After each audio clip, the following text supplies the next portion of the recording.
할렐루야. 5월 둘째 주일 아침입니다. 귀한 예배 함께 하신 여러분 모두를 주님의 이름으로 환영합니다.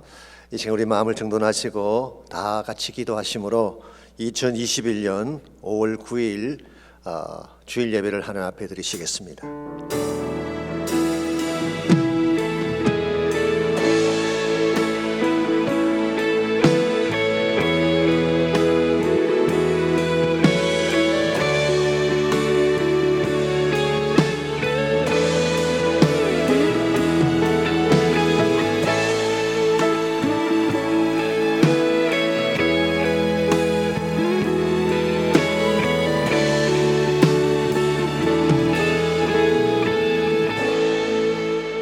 하나님은 우리에게 은혜를 베푸사 복을 주시고 그의 얼굴빛을 우리에게 비추사 주의 도를 땅 위에 주의 구원을 모든 나라에게 알리소서.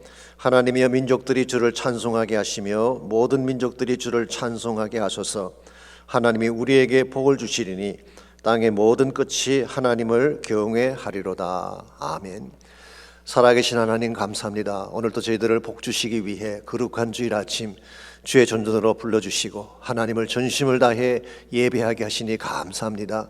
예배가 주 앞에 큰 영광이 되게 하시고 우리 성도들의 심령 가운데 친히 임재하시는 하나님의 거룩한 임재를 경험하도록 은총 부어 주옵소서. 예수님의 이름으로 기도하옵나이다. 아멘.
찬미하고 성장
주어지는 평안함,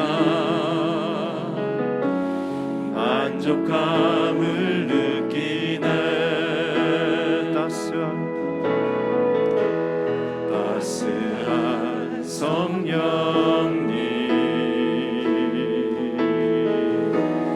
마음으로 보내 내 몸을 감싸며 주어지는 평안함, 만족함을 느끼네. 부르신 곳에서 나는 예배하네. 어떤 상황에도 나는 예배하네. 부르신 곳에서 나는 예배하네. 어떤 상황에도 나는 예배하네.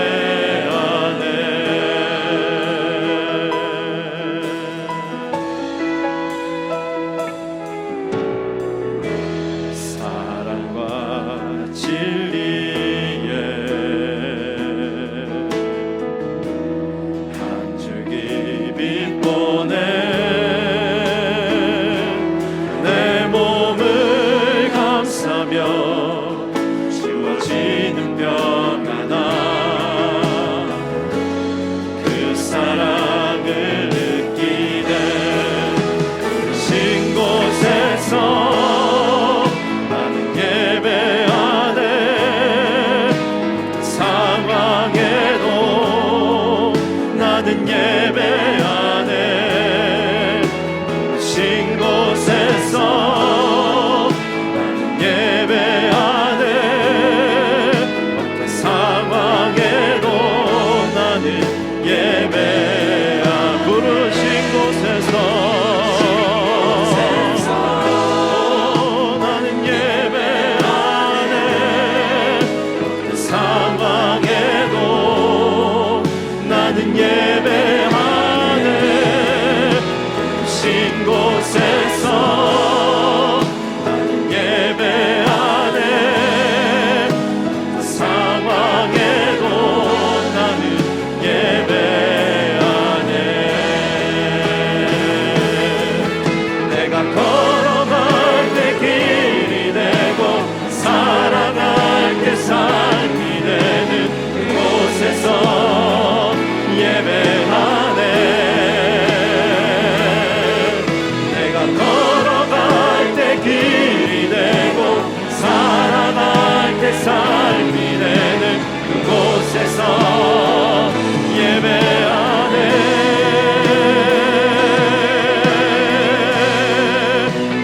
신 곳에서 나는 예배하네. 상황에도 나는 예배하네. 신 곳에서 나는 예배하네. 어떤 상황에도 나는 예배하네. 어떤 상황에도 나는 예배하네.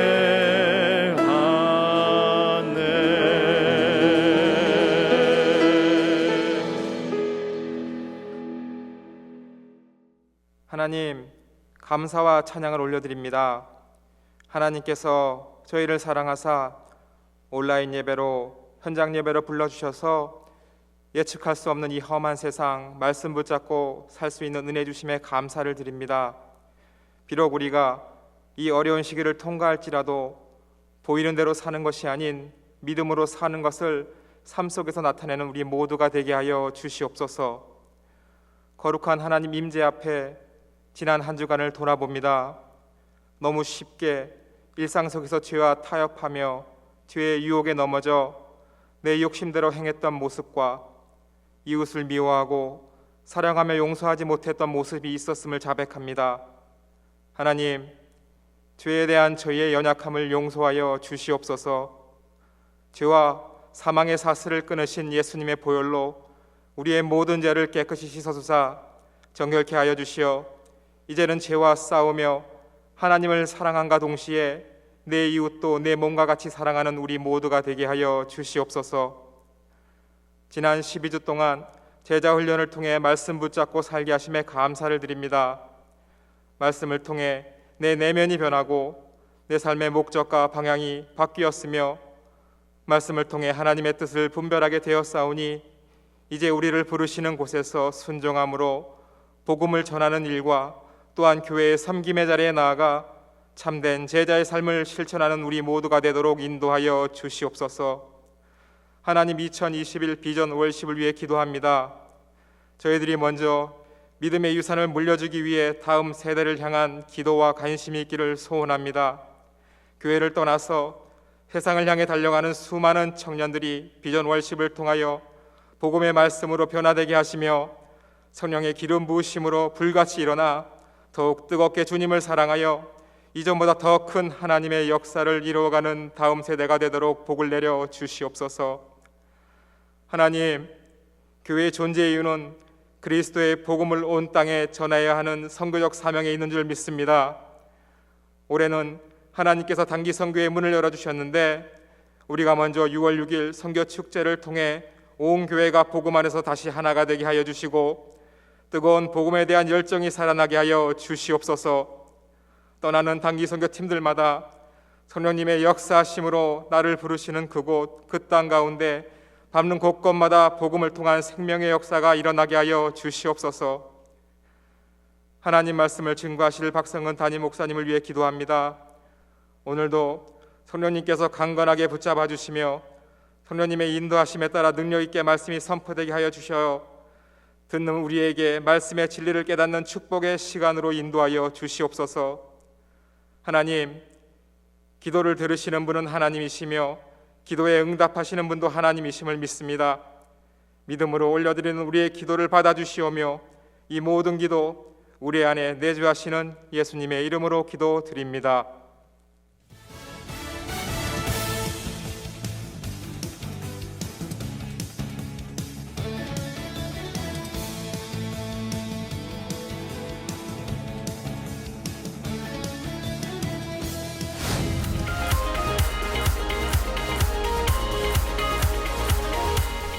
오늘은 어머니 주일입니다. 저희들을 낳아주시고 길러주신 어머님의 크신 은혜에 깊은 감사를 드립니다. 형제회에서 감사의 마음으로 작은 선물을 준비했습니다. 어머님들께 진심 어린 감사와 사랑을 표현하는 하루 되시기 바랍니다.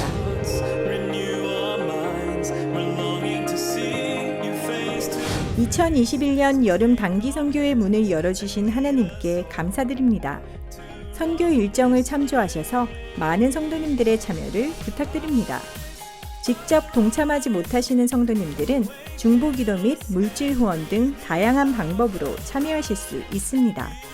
현관에 마련된 선교 안내석에서 신청해 주시기 바랍니다.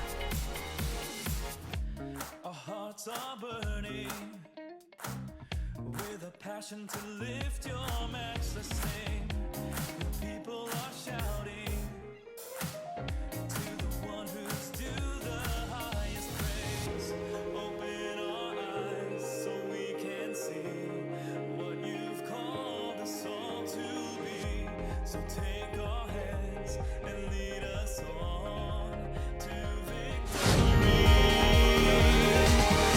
Arise, arise. 2021년 비전 워십을 이번 토요일 오후 7시에 비전센터 본당에서 드립니다. 하늘문이 열리고 하나님의 영광을 목도하는 기적의 현장이 될 것입니다. 젊은 세대들의 부흥과 성장을 고대하는 모든 성도님들의 참여와 기도를 부탁드립니다. 특별히 주변의 청년, 대학생들을 초청해서 함께 참여해 주시기 바랍니다. 이번 집회를 통해서 젊은 세대들이 새롭게 일어나는 계기가 될 것입니다. 주님 안에서 행복한 한 주 보내시길 바랍니다. Set afire. We want more and more. 오늘 예배 함께 하신 여러분 모두를 다시 한번 주님의 이름으로 환영합니다. 오늘이 어머니 주일입니다. 해피 마더스 데이. 우리 어머니 되신 분들 정말 감사하고 또 축복하고 싶습니다. 건강하시기를 바라고 저와 함께 예배드리시는 분들뿐만 아니라 또 온라인에서 가정에서 예배하는 모든 어머님들에게도 동일한 축복이 있기를 바랍니다.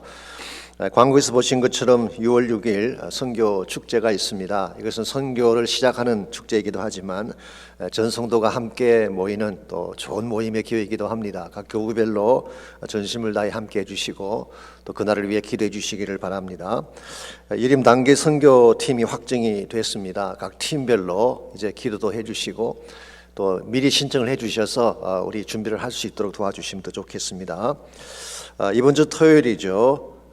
저녁 7시에 비전 월십이 있습니다. 우리 청년들이 하는 집회이긴 하지만 우리 함께 오셔서 격려도 해주시고 또 기도해 주시면 더 좋겠습니다.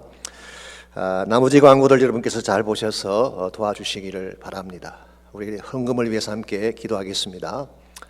좋으신 하나님 감사합니다. 저희들의 삶의 터전을 하나님이 지켜주시고 이제 코로나 팬데믹도 차츰차츰 물러가게 하신 것을 감사합니다. 가정과 자녀들의 삶과 또 생애의 터전들을 하나님이 특별히 보호해 주시고 또 새로운 은혜를 부어주셔서 하나님 때문에 가정들이 회복되고 일어서는 역사가 있게 하여 주옵소서. 이 시간 주님의 사랑 은혜가 너무 감사해서 소중한 예물을 주 앞에 올립니다.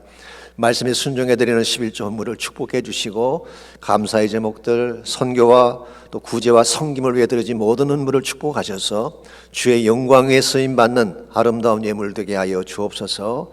예수님의 이름으로 기도하옵나이다. 아멘.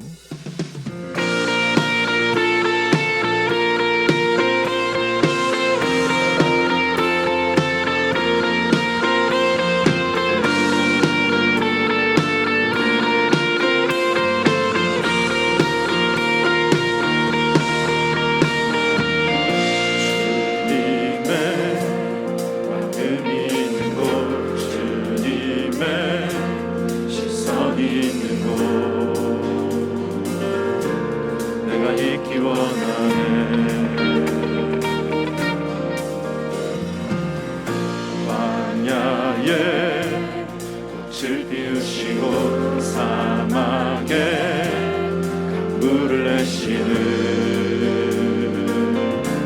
주의 놀라운 손길 마르고 진실은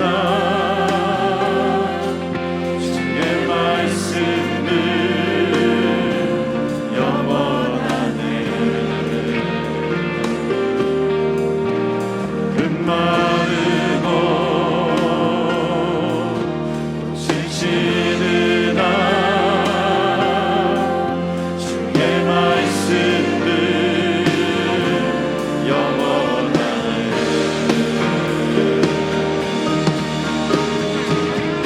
나의 나 주의 성전이 되어 영원한 주의 말씀을 향해 주의 마음 있는 곳으로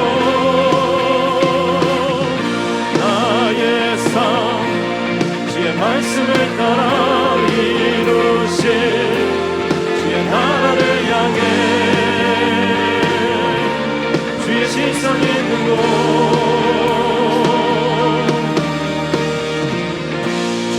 주님의 마음이 있는 곳 주님의 시선이 있는 곳 내가 있기 원하네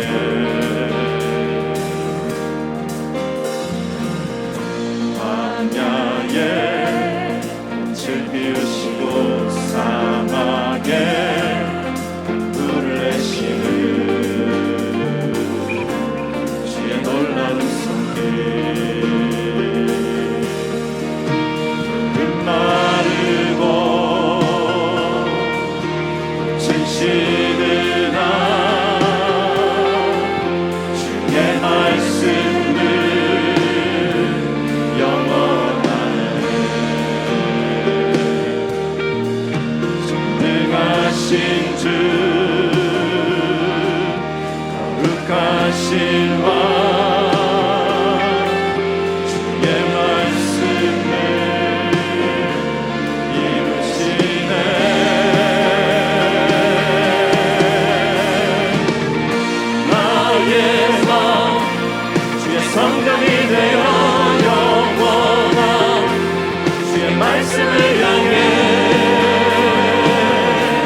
마음 있는 곳으로 나의 삶 주의 말씀을 따라 이루신 주의 나라를 향해 주의 시선 있는 곳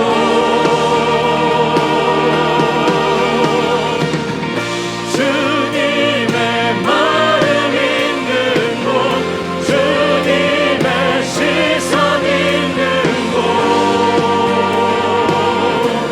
내가 있기 원하네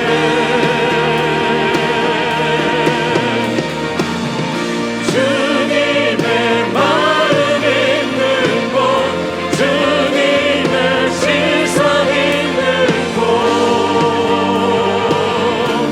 내가 있기 원하네 내가 있기 원하네 내가 있기 원하네 간직해야 할 소중한 것들. 여호수아 4장 1절로 9절까지 말씀입니다. 그 모든 백성이 요단을 건너가기를 마침에 여호와께서 여호수아에게 말씀하여 이르시되 백성의 각 지파에 한 사람씩 12사람을 택하고 그들에게 명령하여 이르기를 요단 가운데 제사장들의 발이 굳게 선 그곳에서 돌 12를 택하여 그것을 가져다가 오늘 밤 너희가 유숙할 그곳에 두게 하라 하시니라. 여호수아가 이스라엘 자손 중에서 각 지파에 한 사람씩 준비한 그 12사람을 불러 그들에게 이르되 요단 가운데로 들어가 너희 하나님 여호와의 궤 앞으로 가서 이스라엘 자손들의 지파 수대로 각기 돌 1개씩 가져다가 어깨에 매라. 이것이 너희 중에 표징이 되리라. 후일에 너희의 자손들이 물어 이르되 이 돌들은 무슨 뜻이냐 하거든. 그들에게 이르기를 요단물이 여호와의 언약궤 앞에서 끊어졌나니 곧 언약궤가 요단을 건널 때에 요단물이 끊어졌으므로 이 돌들이 이스라엘 자손에게 영원히 기념이 되리라 하라 하니라. 이스라엘 자손들이 여호수아가 명령한 대로 행하되 여호와께서 여호수아에게 이르신 대로 이스라엘 자손들의 지파의 수를 따라 요단 가운데서 돌 12를 택하여 자기들이 유숙할 곳으로 가져다가 거기에 두었더라. 여호수아가 곧 요단 가운데 곧 언약궤를 맨 제사장들의 발이 선 곳에 돌 12를 세웠더니 오늘까지 거기에 있더라. 아멘. 오늘이 어머니 주일입니다마는 우리가 간직해야 될 이름 중에 가장 소중한 이름이 어머니가 아닌가 생각을 합니다. 이 땅에서 어머니만큼 우리를 사랑해 주시고 희생해 주신 분이 없기 때문에 그렇습니다. 그러므로 이 땅에 살아 계시건 혹은 떠나셨건 우리 어머니를 기억하고 감사하는 것은 대단히 중요한 도리라고 생각을 합니다. 2차 대전이 끝난 직후에 미국 병사 중에 한 사람이 본국으로 귀환하던 중에 이런 일이 일어났다고 합니다. 가파류에서 지갑을 꺼내 무엇인가를 보다가 그만 실수로 지갑을 바다에 빠뜨린 것입니다. 이것을 본 병사는 주저하지 않고 바다 속으로 몸을 던졌습니다. 떨어진 지갑을 다시 줍기 위해서였죠. 그러나 이것은 대단히 위험하고 무모한 일이 아닐 수가 없습니다. 지금 배가 달리고 있고 더구나 밑에는 무슨 파도가 넘실거리고 있는데 거기에 뛰어든다고 하는 것은 목숨을 건 위험한 시도가 아닐 수가 없습니다. 그러나 다행히도 이것을 본 다른 병사가 배 위에서 던져준 구명 로프로 가까스로 목숨을 건지게 됐습니다. 젖은 몸을 말리고 있는 이 병사에게 그의 상사가 다가가서 물었습니다. 자네 도대체 정신 있는 사람이냐? 그 지갑에 무엇이 들어있길래 그토록 몸도 도사리지 않고 뛰어든 것이냐? 그때 그 병사는 지갑 안에서 물에 젖은 낡은 사진 한 장을 보여주었습니다. 그 사진은 바로 자기 어머니의 사진이었죠. 그리고 이렇게 말을 했습니다. 이 어머니는 일평생 나를 위해 기도하신 분입니다. 이 사진은 세상에 하나밖에 없는 나의 소중한 보물입니다. 다른 것은 몰라도 이것만은 잊어버릴 수가 없기 때문에 제가 물속에 뛰어든 것이라고 설명을 했습니다. 여러분, 그 병사에 계셔서 어머니의 사진은 단순한 한 장의 그림이 아니었습니다. 그것은 어머니 자체를 의미하는 것이고 어머니의 사랑을 예표하는 표징과 같은 것이었습니다. 그러므로 그것을 잃는다고 하는 것은 어머니의 가슴을 잃는 것과 같은 것이기 때문에 포기할 수 없었다는 그런 고백이었습니다. 여러분, 이와 같이 사람에게는 자신이 소중히 여기는 삶의 가치들이 있습니다. 이 병사의 케이스처럼 사랑하는 어머니의 사진이 그것일 수도 있고 혹은 잊지 못할 추억이나 어떤 사람과의 만남이 소중한 징표가 되기도 합니다. 그것이 무엇이 되었건 내 삶의 과거를 보여주는 자취라고 하는 것은 소중한 것입니다. 왜냐, 내가 그것 자체가 나를 반영하고 있기 때문에 그런 것입니다. 특별히 우리가 하나님 만난 후에 그분 때문에 주어지게 된 삶의 자취를 간직하는 것은 매우 중요합니다. 지나간 삶의 자취들을 바로 볼 수 있어야지 앞날을 향해 바르게 나아갈 수 있기 때문입니다. 하나님은 과거에도 우리를 인도하신 분이지만 미래도 우리 하나님 아니겠습니까? 그러므로 과거에 그분이 나에게 주신 그 자취들을 잘 간직을 할 때에 미래의 삶도 흔들리지 않게 바르게 나아가게 되는 것입니다. 여러분의 삶 가운데도 하나님께서 과거에 부어주신 많은 축복의 자취들이 있을 것입니다. 죄 가운데 방황할 때 여러분을 구원해 주신 은혜의 자취가 있지 않겠습니까? 홀로 힘들어할 때 안아주신 사랑의 자취가 있을 것입니다. 위기 때 건져주시고 아플 때 만져주신 치유의 손길이 있을 것입니다.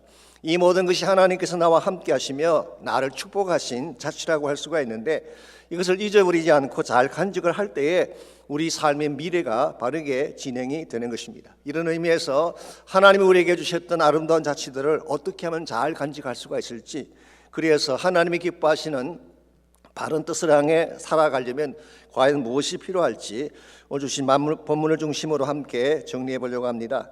오늘 같이 읽은 본문에 보시면 이스라엘 백성이 간직하며 살아야 할 삶의 징표에 대한 말씀이 기록이 되어 있습니다. 하나님은 그들에게 많은 축복의 자취를 주셨는데 하나님 이것을 잊어버리지 말고 간직하라고 하는 것입니다. 그래서 이스라엘 민족이 가나안 땅으로 들어가기 전에 해야 될 다섯 번째 준비가 바로 이것입니다. 하나님의 축복을 간직할 준비를 하는 것입니다. 1절에서 3절을 보시면 그들이 요단강을 건넌 후에 하나님께서 주신 분부가 이렇게 기록이 되어 있습니다. 그 모든 백성이 요단을 건너가기를 마침에 여호와께서 요수아에게 말씀하여 이르시되 백성의 각 지파에 한 사람씩 12사람을 택하고 그들에게 명령하여 이르기를 요단 가운데 제사장들의 발이 굳게 선 그곳에서 돌 12를 택하여 그것을 가져다가 오늘 밤 너희가 유숙할 그곳에 두게 하라, 그렇게 말씀하셨어요. 여기 보면 각 지파에서 한 사람씩 12를 택하라고 했는데 그 이유가 뭘까요? 이스라엘 전체가 다 참여하라고 하는 것입니다. 이 일은 특정한 지파가 할 문제가 아니라 온 백성이 함께 해야 될 과제라고 하는 것이죠. 그리고 요단 가운데 제사장들의 발이 굳게 선 곳, 바로 강 한가운데죠. 여기에서 12개의 돌을 취한 후에 그들이 유숙하게 될 장소 19절에 보면 길갈이라고 나와 있는데요, 그곳에 기념비를 세우라고 말씀하신 것입니다. 왜 하나님께서 이와 같은 분부를 하셨을까요? 6절에 보시면은 이것이 너희 중에 표징이 되리라, 그렇게 말씀하셨어요. 즉 표징으로 삼기 위하여서 이런 일을 행했다는 뜻입니다. 표징이라고 하는 것은 히브리 말로 oath라고 하는 단어인데 여기서 나온 유명한 영어가 oath, O-A-T-H가 여기서 나왔죠. 우리가 맹세라고 번역하기도 하고 혹은 징표라고 번역할 수도 있고 사인이나 표지판으로 번역을 할 수가 있습니다. 그러므로 여기에 삭게 한 12개의 돌은 단순한 돌 무더기가 아니었어요. 하나님께서 그들 가운데 무엇을 행해 주셨는가를 보여주는 토큰이면서 표지판이었다라고 하는 것입니다. 이런 의미에서 이것은 굉장히 중요한 것이고 그들이 반드시 간직해야 될 소중한 징표가 된 것입니다. 뿐만 아니라 7절을 보시게 되면 이 돌들이 이스라엘 자손에게 영원히 기념이 되게 하라, 그렇게 말씀하셨습니다. 그러므로 요단강을 건너고 있는 현 세대뿐만 아니라 오고 오는 세대의 자녀들도 하나님께서 이것을 행하신 일을 잊어버리지 말고 간직하게 하기 위해서 이 기념비를 세우게 한 것이죠. 사실 우리 인간이라고 하는 존재는 잘 잊어버리는 습성을 가지고 있습니다. 특별히 제 같은 경우는 예전부터 그랬어요. 약간의 건망증이 있었습니다. 공항에 나갔는데 운전면허증을 갖고 나가지 않아서 비행기를 놓친 적도 있고, 물건 사러 갔다가 꼭 사야 될 것을 잊어버리고 집에 왔다가 다시 돌아간 적도 있습니다. 한 번은 꼭 교회에 가져갈 것이 있어서 안 잊어버리려고 신발장 옆에 그 물건을 놓고 그 곁에다가 잊지 말고 꼭 챙겨가자는 쪽지를 붙여 놓았어요. 어땠을까요? 그 쪽지 보는 것 자체를 잊어버리고 또 그냥 갔던 그런 케이스가 있습니다. 저만 그런 것 같지는 않습니다. 남자분들이 일반적으로 이런 경향을 가지고 있죠. 그래서 이런 조크 같은 이야기가 있습니다. 아내의 생일을 절대로 잊어버리지 않는 비결이 무엇인가? 뭔지 아십니까 혹시? 한번 잊어보는 것입니다. 그리고 아내에게 정말 연락에 깨지고 나면 딴 건 몰라도 이건 절대 잊어버려서는 안 되는구나, 그리고 다시는 잊지 않게 된다고 합니다. 아마 하나님께서 이와 같은 인간의 속성을 잘 아시기 때문에 오늘 본문에서 돌로 기념비를 만들라고 분부를 하신 것입니다. 그래야지 다시는 그들이 그것을 잊어버리지 않고 하나님의 행하신 행적을 발판 삼아서 앞으로 남아있는 여정을 바르게 살 수 있기 때문에 분부를 하신 것입니다. 실제로 성경에 보게 되면 하나님께서는 하나님의 행적을 잊지 않게 하기 위해서 징표를 만들게 한 여러 가지 많은 예들이 성경에 소개가 되고 있습니다. 예컨대 출애굽기 12장에 보시면 유월절을 영원한 기념일로 정하라 그렇게 말씀하셨죠. 왜 그랬을까요? 유월절이 무슨 사건입니까? 온 애굽 땅에 곡소리가 울려 퍼지던 그날 밤, 즉 죽음의 사자가 온 이집트의 장자들을 치던 그날 밤에 유독 이스라엘 자손의 집안에 있는 아이들은 무사했습니다. 이유가 무엇인가요? 어린 양의 피 때문이었죠. 그래서 어린 양의 피를 집 인방과 문설주에 바른 집은 죽음의 사자가 패스오버, 넘어갔다, 그래서 유월절이라고 부르는 것입니다. 하나님은 이것을 잊어버리지 않게 하기 위해서 유월절을 이스라엘의 영원한 기념일로 정하게 한 것입니다. 창세기 28장에 보시면은 야곱이 들판에 돌기둥을 세우고 그곳에 기름을 부은 사건이 기록이 되어 있습니다. 왜 그것을 했을까요? 그가 형의 눈을 피해서 외삼촌 집으로 갈 때, 즉 환난의 날에 자신과 함께 하신 하나님을 기억하기 위하여 돌을 세운 것입니다. 사무엘상 7장 12절에 보시면은 사무엘이 미스바와 센 사이에 돌로 기념비를 세우게 한 사건이 나옵니다. 이것은 왜 하게 한 것일까요? 블레셋이 침공을 해왔을 때 사실 이스라엘은 속수무책이었습니다. 그때 하나님께서 미스바의 사람을 모으게 하시고 기도하게 하셨는데 그 기도 결과 큰 승리를 이룩하게 되죠. 이것을 기념하기 위해서 이 돌비를 세우게 하고 그 돌비의 이름을 이렇게 부르게 했죠. 에벤 에셀, 여호와께서 여기까지 도우셨다. 사실 하나님은 이스라엘 민족의 역사 속에 수많은 일들을 행해 주셨어요. 그러므로 너희들이 이 일을 잊어버리지 않고 마음에 잘 간직을 해야지 앞으로도 무슨 일을 당하든지 믿음 가운데 견고하게 설 수 있음을 아시고 기념비를 세우게 하신 것입니다. 오늘날까지의 삶도 마찬가지라고 생각을 합니다. 우리 인생 가운데 하나님 행하신 많은 일들이 있지 않습니까? 과거에 우리를 인도하신 그 하나님이 앞길도 인도해 주실 거예요. 과거에 우리를 축복하신 그 하나님을 잘 기억하고 그 하나님의 사랑과 은혜를 기억하고 그게 합당한 삶을 살아갈 때에 우리 인생이 더 건강해지고 아름답게 되는 것입니다. 우리가 하나님 백성답게 바르게 살아가려면 반드시 간직해야 될 소중한 징표들이 있는데 정말 하나님이 기뻐하시는 삶을 위한 인생의 징표는 과연 어떤 것일까요?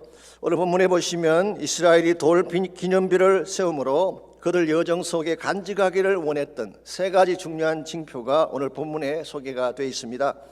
첫 번째로 우리가 하나님 백성답게 살아가려면 기적의 징표를 간직을 해야 됩니다. 하나님께서 행하신 기적을 잊지 아니하고 기억하라 그런 뜻입니다. 19절에서 22절을 보시기 바랍니다. 19절 말씀, 첫째 달 10일에 백성이 요단에서 올라와 여리고 동쪽 경계 길갈에 진을 쳤다고 했습니다. 길갈은 요단에서 약 8km 떨어진 곳에 있습니다.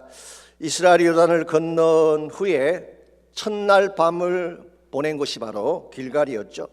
나중에 제가 다시 설명드릴 기회가 있을 것입니다만은 사실 이곳은 장차 이스라엘 민족의 정치적 또 영적인 중심지가 됩니다. 그러므로 모든 세대들이 잘 볼 수 있는 그런 지역이었어요. 이곳에다가 20절 말씀해 보시면은 요단에서 가져온 그 12돌을 세웠다 그렇게 기록하고 있어요. 그냥 12개의 돌이 아닙니다. 흘러가는 물 속에 발을 내디뎠던 바로 그곳, 하나님이 물을 멈추게 하심으로 기적을 행해 주신 바로 그곳에서 가져온 12개의 돌, 이것으로 기념비를 세우게 하신 것입니다. 이것을 세우게 한 목적을 21절과 22절에 이렇게 소개합니다. 후일에 너희 자손들이 그들의 아버지에게 묻기를 이 돌들은 무슨 뜻이니까 하거든 너희는 너희 자손들에게 알게 하여 이르기를 이스라엘이 마른 땅을 밟고 이 요단을 건넜습니다. 마른 땅을 밟았다, 이 말은 하나님이 땅을 마르게 하신, 강을 마르게 하신 기적의 현장이다, 그런 뜻이에요. 하나님께서는 이것을 자기 세대뿐만 아니라 다음 세대까지도 잊어버리지 않게 하기 위해서 너희들이 꼭 간직해야 될 기적의 징표다, 그래서 돌 비석을 세우게 한 것입니다.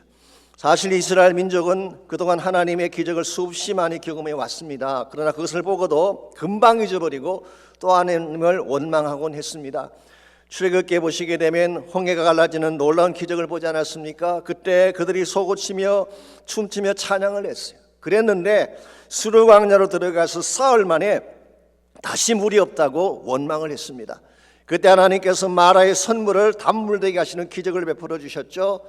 또한 반석에서 상수가 터져 나오게 하셔서 광야 한가운데서도 목마름 없이 살도록 기적을 주셨어요. 그랬으면 이제 하나님을 신뢰하고 믿음 가운데 살아야 되는데 그렇게 했나요? 그렇지 않았습니다.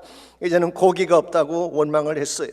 즉 문제만 생기면 원망하고 두려움만 찾아오면 두려워하고 절망을 했던 이스라엘 민족, 왜 그랬을까요?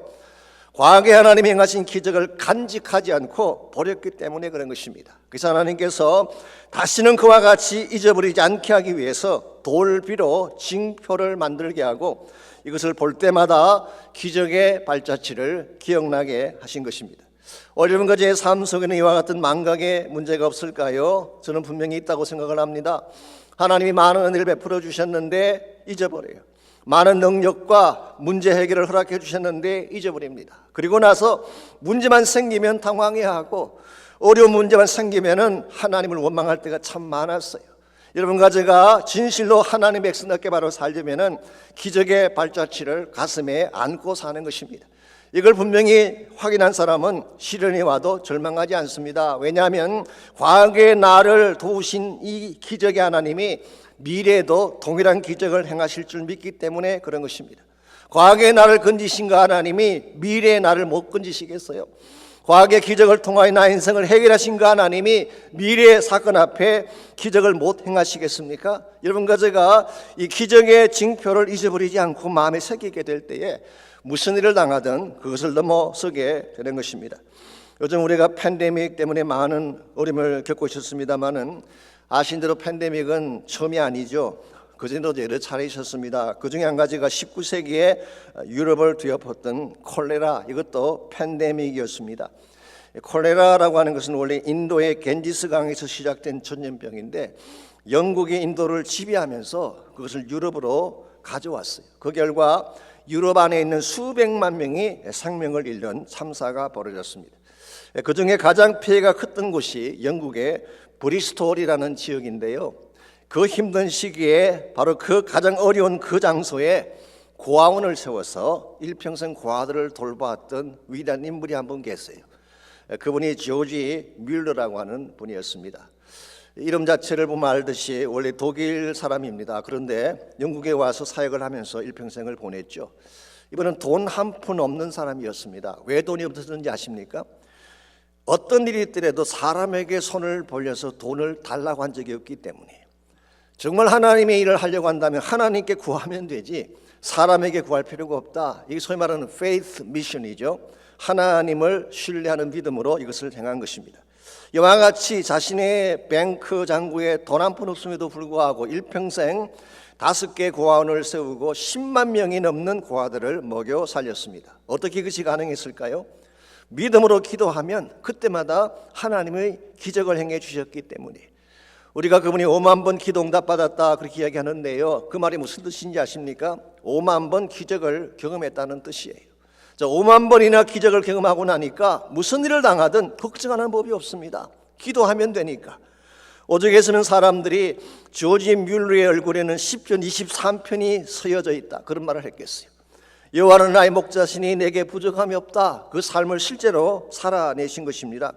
오늘 여러분과 저에게도 이와 같은 믿음을 가져야 됩니다. 강을 갈라주신 그 하나님이 우리 인생의 모든 강도 갈라주심을 믿어야 돼요. 하나님은 길을 만드시는 분 아닙니까? 웨이메이커. 기적을 행하시는 분 아닙니까? Miracle worker. 하나님의 약속을 지키시는 분 아닙니까? Promise keeper. 이분이 바로 나의 하나님이신 줄 믿고 이 하나님의 기적을 가슴에 품고 살아갈 때에 무슨 문제가 생겨도 넘어설 수 있게 되고 승리하게 되는 것입니다. 두 번째로 우리가 하나님 백성답게 살아가려면 임재의 징표를 간직을 해야 됩니다.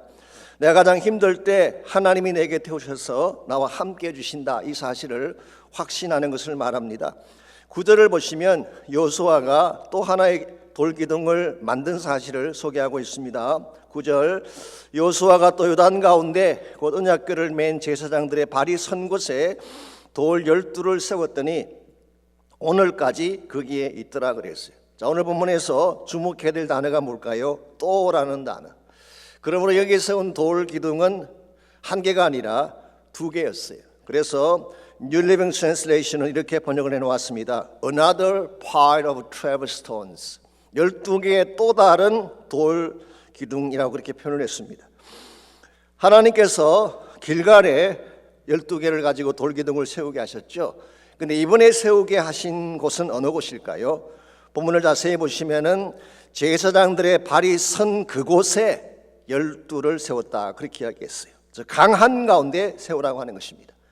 하나님께서 길갈에 기념비를 세우게 한 것은 어떤 면에서 이해가 됩니다. 사람들이 다 보게 하기 위함이죠.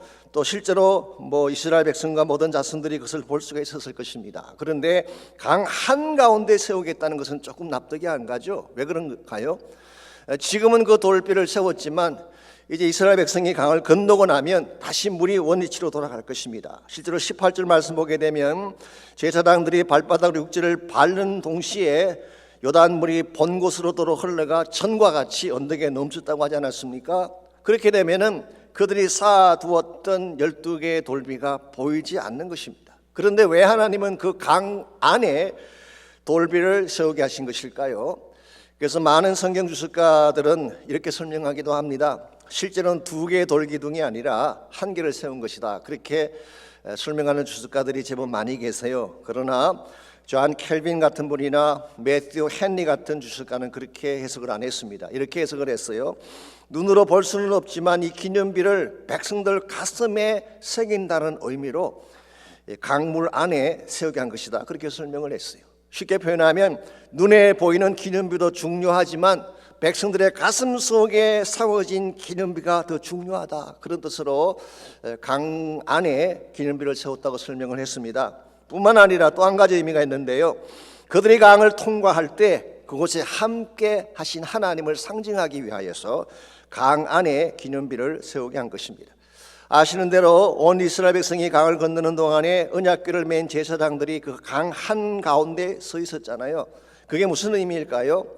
그것은 바로 하나님이 그들이 통과해 지나가는 강 한가운데에 임재해 계셨다는 뜻이에요. 즉 가장 힘들고 어려운 고난의 강을 건너갈 때에 하나님이 그들 곁에 함께 계셨다, 이것을 상징하는 징표라고 할 수가 있습니다. 저는 여기에 하나님의 놀라운 은혜가 있다고 생각합니다. 우리가 고난의 강을 통과할 때 하나님은 멀찍이 서서 구경하시는 것이 아니라 He was there with us. 하나님은 거기에 우리와 함께 하시는 거예요. 내 고난의 현장에 동참하시는 것입니다. 그리고 나를 어떻게든 그 모든 고난을 다 지나갈 수 있도록 곁에 서서 도와주시는 하나님, 여러분과 이 사실을 확신할 때에 인생에 무슨 일이 찾아와도 흔들리지 않을 수가 있습니다. 바른 방향으로 나아갈 수가 있는 것입니다. 다니엘서에 나오는 사드락과 메삭과 아벳느고가 사실 이것을 경험한 장군인들 아닙니까? 그들이 던져진 곳이 풀무불이었어요. 풀무라는 것이 뭔지 아시죠? 이 용광로같이 타오르는 불 속을 말합니다. 거기에 던져 넣었습니다. 그랬는데 분명히 3명을 풀무불 속에 던졌는데 성경은 기록하기를 4사람이 풀무불 속을 거닐고 있었다고 했습니다. 어떻게 3명을 던졌는데 4이 됐을까요? 4번째 인물을 인자처럼 생긴 분이라고 했어요. 이분이 누구일까요? 대다수의 성경 주석가들은 성육신하시기 전에 예수님이 아닌가 그렇게 보고 있습니다. 천사라고 보는 것이죠. 이 사건을 통해서 하나님, 우리가 고난의 풀무 속에 들어갔을 때 절대로 우리를 그냥 두시지 않는다는 거예요. 하나님이 그 고난의 풀무 한가운데 우리와 함께 하신다는 사실, 이게 얼마나 우리에게 힘이 되고 위로가 되는 것입니까? 여러분이 어떤 문제를 당하든 하나님 절대로 여러분 혼자 버려두지 않으세요. 여러분 곁에 와 계시고 도와주시는 거예요. 사실 우리가 당하는 시련 중에 가장 아픈 것이 관계성의 깨어짐에서 오는 시련 아니겠습니까? 믿던 사람에게 배신당하고 버림받을 때 주어지는 아픔, 이는 다른 것과 비교할 수가 없는 것입니다. 그러나 이번 그와 같은 아픔의 순간에도 하나님은 여러분과 함께 해주세요. 이 사실을 여러분이 기억해야지 이 풀물을 통과하고 승리할 수가 있는 것입니다. 시편 86편에 보시게 되면 다윗의 아픈 현실에 대한 고백들이 기록이 되어 있습니다. 물론 시편 86편의 배경을 정확히 할 수는 없습니다. 유다 광야로 쫓겨났을 때 기록했다, 그 정도만 알려져 있는데요. 많은 성경학자들의 의견에 의하면 maybe 압살롬의 반란 때 일어난 일이 아닌가 그렇게 보고 있습니다. 만일 그것이 압살롬의 반란 때 일어난 것을 기술한 것이라면 다윗의 인생 중에 가장 아프고 가장 힘들고 가장 외로운 시간을 통과할 때 기록한 말씀이라고 볼 수가 있어요. 모든 민심이 하루아침에 등을 돌렸습니다. 믿었던 관료들, 측근들이 다 자신을 버리고 압살롬에게로 갔죠. 심지어 시므이 같은 사람은 침을 뱉으면서 다윗을 저주를 했습니다. 얼마나 그의 모습이 처참했으면 사무엘하 15장 30절은 이렇게 기록합니다. 다윗이 감람산 길로 올라갈 때에 머리를 가리우고 맨발로 울며 갔다고 했습니다. 이와 같이 왕권도 다 잊어버리고 명예도 다 빼앗겨버리고 자기를 사랑했던 모든 자들이 다 등을 돌리는 상황 가운데서 다윗이 간절하게 구했던 기도는 딱 한 가지예요. 그게 시편 86편 17절 말씀입니다. 은총의 표징을 내게 보여주십시오. 그리하면 나를 미워하는 저희가 보고 부끄러워하게 될 것입니다. 다윗은 다른 걸 구하지 않았어요. 나의 왕권을 회복해 주십시오 구하지 않았습니다. 잃어버린 물질이나 명예 다시 회복시켜 주세요 구하지 않았습니다. 사람들은 떠나가도 오케이, 왕권은 빼앗겨도 오케이. 그러나 한 가지 정말 붙잡고 싶은 것이 있습니다. 사람들은 다 나를 버릴지라도 하나님은 나를 사랑하신다는 은총의 표징, 그건 나에게 보여달라고 기도한 거예요. 하나님은 이와 같은 다윗을 그 고통에서 건져내 주시고 하나님이 기뻐하시는 영광된 길로 걸어가게 하시지 않았습니까? 여러분과 저의 삶 가운데도 이와 같은 어려운 고난의 강을 통과할 때가 있을 것입니다. 그때 가장 절실한 것은 하나님의 동행하심이에요. 만약 하나님이 고난의 강을 통과할 때 내 곁에 함께 가신다는 것을 확인할 수만 있다면 여러분 절대 두려워하지 않을 것입니다. 여러분 혼자가 아니라 하나님이 여러분 곁에 계시며 도와주실 것이기 때문에 이런 측면에서 오늘 본문에 기록된 요단에서 취한 돌로 세운 기념비는 소중한 징표라고 할 수가 있습니다. 첫째는 하나님의 기적을 보여주는 징표였죠. 이것을 볼 때마다 하나님이 기적을 행하신다 이 사실을 기억하고 하나님을 신뢰할 수 있게 되는 것이죠. 두 번째는 그분의 사랑과 임재를 기억하게 하는 징표였습니다.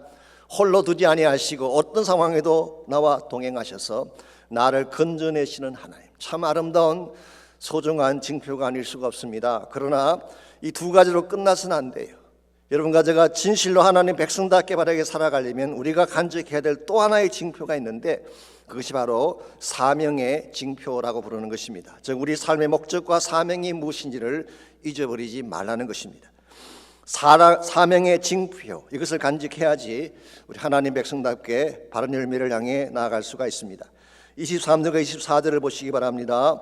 이 기념비를 통해 우리가 이루어야 될 사명이 어떤 것인지를 잘 표현해 주고 있습니다. 먼저 23절, 너희 하나님 여호와께서 요단강을 너희 앞에서 마르게 하사 너희를 건너게 하신 것이 너희 하나님 여호와께서 우리 앞에 홍해를 말리시고 우리를 건너게 하심과 같았나니. 여기서 여호수아는 요단강을 건넌 사건을 출애굽할 때 홍해를 건넌 사건과 대비를 하고 있죠. 홍해를 건넌 사건을 우리가 영적으로 구원 사건이다 그렇게 본다면은 요단강을 건넌 사건은 구원받은 백성이 약속의 땅을 향해 올라가는 삶을 말하는 것이죠. 그러므로 이제부터 그들에게 주어진 삶은 요단강을 건넌 자답게 하나님 목적과 영광을 위해 살아가야 될 책임이 있다는 것입니다. 그래서 24절을 보시면은 이 백성들이 반드시 해야 될 중요한 사명을 이렇게 소개하고 있습니다. 이는 땅의 모든 백성에게 여호와의 손이 강하신 것을 알게 하며 너희가 너희 하나님 여호와를 항상 경외하게 하려 하심이라 하라. 자, 여기에 돌 기념비를 세우게 한 두 가지 차원의 목적이 잘 나타나 있죠. 첫 번째 목적은 땅의 모든 백성에게, 즉 열방을 말합니다, 하나님의 강하신 손을 알리기 위한 목적이 있었어요. 두 번째는 너희가, 즉 이스라엘 백성이죠, 너희가 하나님을 경외하는 삶을 살도록 하기 위해 이 기념비를 세웠다고 설명하고 있습니다. 이런 측면에서 12개의 돌로 세운 기념비는 하나님을 선포하고 자랑하는 증거의 돌이라고 할 수가 있습니다. 이것을 통하여 온 열방이 하나님의 위대하심을 선포하고 능력을 선포하고 그 결과 온 열방이 주께로 돌아오게 하는 것, 이게 기념비를 세운 첫 번째 목적이에요. 두 번째는 이 기념비를 볼 때마다 하나님이 어떤 분인가를 인식하고 그분을 경외함으로 예배하며 영광 돌리는 삶을 사는 것입니다. 사실 우리의 삶 자체가 하나님께서 세우신 증거의 돌이라고 저는 믿습니다. 아시는 대로 원래 우리는 미약하고 가치 없는 존재였는데 하나님께서 예수님을 통해서 여러분 가족의 삶을 기념비적 인생으로 세워주셨어요. Monumental life, 기념비적인 존재로 세워주셨어요. 예수의 피로 구속하시고 수많은 기적과 기사로 우리 삶을 이끌어 주셔서 여러분의 삶이 평범하지 않고 세상과는 구별된 기념비적 삶을 살도록 세워주신 거예요.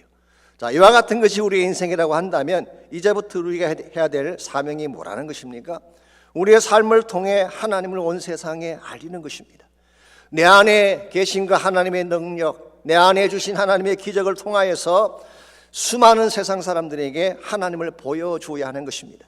뿐만 아니라 여러분과 제가 하나님을 경외함으로 말미암아 참된 예배자의 삶을 살고 주의 영광을 위해 살아가야지 기념비적 삶을 산다, 그렇게 말할 수가 있는 것입니다. 하나님의 여러분과 저를 기념비적 인생으로 불러주셨는데 우리의 삶이 그와 같은 기념비적 역할을 하고 있다고 말할 수 있을까요? 여러분 인생 가운데 기적의 표정이 있습니까? 삶 자체가 기적을 나타내는 삶의 현실이 있는가라는 질문이에요. 여러분의 삶 가운데 사랑의 징표가 있습니까? 하나님이 나를 이처럼 사랑하셨고 나에게 은혜를 베푸셨다는 표징, 이게 있어야 돼요. 하나님을 부인하며 복음을 거부하는 이 세상을 향해 하나님은 지금도 살아계신다고 선포하는 삶의 증거가 있어야 됩니다. 그래야지 하나님이 여러분과 저를 통해 영광을 거두시게 되고 하나님의 뜻을 이루어가게 되는 것입니다. 저는 개인적으로 히브리서 11장 16절 말씀을 볼 때마다 자신에게 이런 질문을 던져봅니다. 하나님이 저희 하나님이라 일컬음 받으심을 부끄러워하지 않으신다 그러셨잖아요. 믿음의 조상들을 설명하면서 하나님이 저희 하나님 되심을 부끄러워하지 않는다, 그렇게 말씀하셨는데 과연 나의 삶을 보고도 하나님이 그렇게 자랑스러워 하실까? 과연 나의 삶 자체가 하나님의 영광이 되고 자랑이 되는가?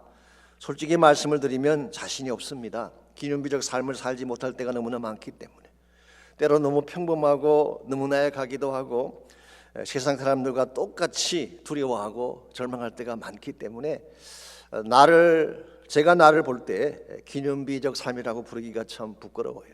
그러나 내 연약함을 내려놓고 하나님께서 일하시게 되면 다른 존재가 될 수가 있어요.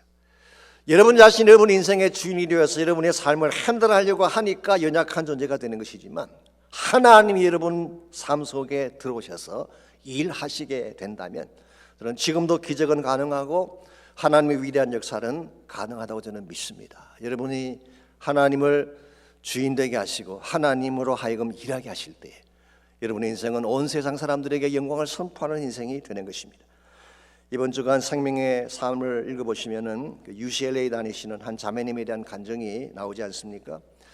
생물학을 공부하면서 의료 선교를 꿈꾸는 그런 학생이라고 했습니다. 그랬는데 한국의 아버님이 뇌졸중으로 갑자기 쓰러지셔서 한국을 다녀오시게 됐다고 합니다. 원래 그 아버지 되시는 분이 사업을 하신 분이신데 사업에 실패한 후에 택시 운전사로 어렵게 일을 하셨다고 합니다. 그러니 얼마나 삶 자체가 힘겹고 어려웠겠어요. 그러다 보니까 무리를 하셨는지 운전을 하시다가 쓰러지신 것입니다. 그리고 병원에 입원을 하셨는데 입원해 계시는 동안에 이 딸이 3주간 동안 병상에서 그 아빠를 위해서 기도하며 찬양을 불렀다고 합니다. 그리고 마음속에 하나님이 반드시 아빠를 치유하신다 그 확신이 있어서 그 사실을 아빠에게 소개를 하면서 3주간 동안을 같은 찬양을 했대요. 그 찬양이 이것입니다. 주가 일하시네라고 하는 찬양. 여러분들 잘 아실 것입니다. 이혁진 형제가 작사 작곡을 했고 또 김브라이너라고 하는 2세가 부르던 찬양이죠. 내용이 이와 같습니다. 날이 저물어 갈 때, 빈들에서 걸을 때, 그때가 하나님의 때. 내 힘으로 안 될 때, 빈손으로 걸을 때, 내가 고백해 여호와 이래. 주가 일하시네, 주가 일하시네. 주께 아끼지 않는 자에게 주가 일하시네, 주가 일하시네. 신뢰하며 걷는 자에게. 사랑하는 형제자매 여러분, 우리 인생에도 날이 저물어 가듯이 어둠이 찾아올 때가 있지요. 빈들에서 걸으며 빈손으로 걸으며 나의 힘으로 아무것도 할 수 없을 때가 찾아올 것입니다. 그러나 그때가 바로 하나님이 일하실 때라는 거예요. 그때가 바로 여호와 이레 하나님께서 모든 것을 준비하시고 채워주실 때라고 하는 것입니다. 그러므로 무슨 일을 당하든 두려워하지 마십시오. 여러분은 결코 혼자가 아니기 때문에. 여러분의 인생은 결코 빈들판도 아닙니다. 왜냐하면 여러분 곁에 오셔서 함께 걷고 계시는 그분이 계시기 때문에. 여러분 인생 가운데 혹시라도 너무 힘들게 걷고 있는 시련의 강이 있다면 하나님을 바라보시기를 바랍니다. 여러분 가운데 혹시라도 고난의 풀무에 던져져서 고통을 당하며 신음하는 분이 혹시 있다면 여러분 곁에 함께 계신 그 하나님을 주목하시고 그분의 능력의 손을 붙잡으시기를 바랍니다. 그때 하나님이 반드시 건져내시고 여러분의 인생을 새롭게 하여 주실 줄 믿습니다. 이런 면에서 우리 모두가 간직해야 될 가장 소중한 징표, 그것은 바로 하나님 우리에게 주신 축복의 징표들이에요. 하나님의 기적의 징표를 가슴에 품고 하나님 사랑과 임재의 징표를 가슴에 품고 그리고 내가 왜 살아야 되는지 사명의 징표를 가슴에 품고 살아가셔서 여러분 남은 인생이 주의 영광이 되고 하나님을 높이는 그런 놀라운 삶이 되시기를 주의 이름으로 축원합니다. 기도하겠습니다. 하나님 감사합니다. 외롭고 미약하고 연약한 우리를 홀로 버려두지 아니하시고 우리가 고난의 강, 시련의 강을 통과할 때 그곳에 함께 하셔서 우리와 동행해 주시고 위로해 주시고 안아주시고 마침내 건져내어 주시는 것을 감사합니다. 이 하나님을 신뢰하고 믿음 가운데 달려가서 우리 남은 생에 하나님이 기뻐하는 아름다운 열매를 맺도록 도와주시고 주님을 온 열방에 선포하고 하나님의 살아계심을 증가하며 달려가는 저희 모두 되게 하여 주옵소서. 이제는 우리 구주 예수 그리스도의 은혜와 하나님 아버지의 무한하신 사랑과 성령님의 충만한 임재하심이 하나님이 우리 하나님 되심을 선포하고 하나님을 신뢰하는 믿음 가운데 달려가기를 소원하는 모든 사랑하는 주의 백성 한 분 한 분에게 그들의 가정과 삶의 터전과 자녀들과 자손들 위해 이제로부터 항상 함께하여 주시기를 살아계신 예수 그리스도의 이름으로 간절히 축원하옵나이다. 아멘.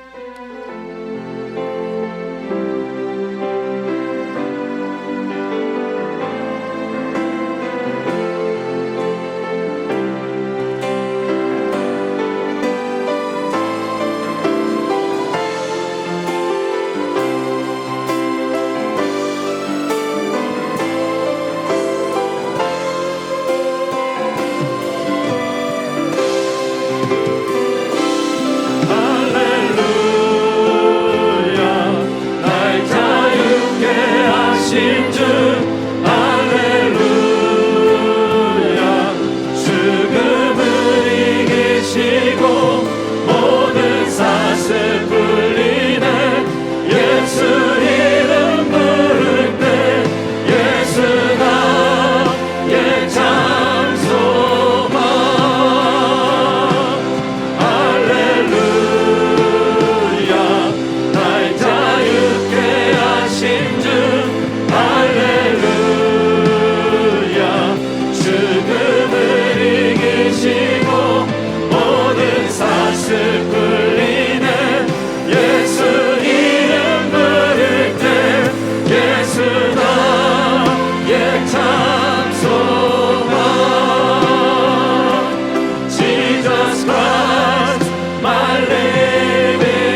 곳이